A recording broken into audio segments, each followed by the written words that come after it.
ദിവ്യ S അയ്യരുടെ ഒരു viral dance പുറത്തു വന്നിട്ടുണ്ട്. കഴിഞ്ഞ ദിവസം വിമൻസ് കോളേജിന്റെ മുന്നിലെ കുട്ടികൾക്കൊപ്പമുള്ള ഒരു ഫ്ലാഷ് മോബ് ഡാൻസ് ആണ്.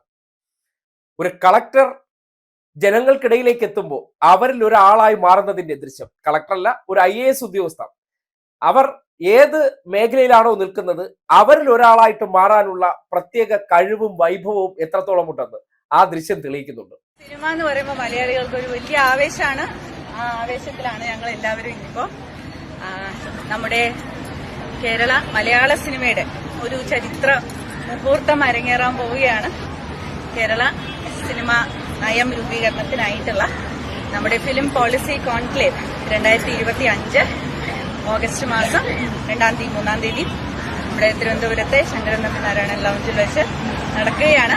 അപ്പൊ അതിന് മുന്നോടിയായിട്ട് എല്ലാവരുടെയും പങ്കാളിത്തവും സഹകരണവും ഒപ്പം ഇതിന് ആവശ്യമായിട്ടുള്ള നിർദ്ദേശങ്ങളും പിന്തുണയും എല്ലാം അഭ്യർത്ഥിച്ചുകൊണ്ടാണ് നമ്മുടെ വജ്ര ജൂബിലി ഫെലോഷിപ്പ് ആർട്ടിസ്റ്റുകൾ ഇന്നിവിടെ ഒരു ഫ്ലാഷ് മോബ് നടത്തിയത്.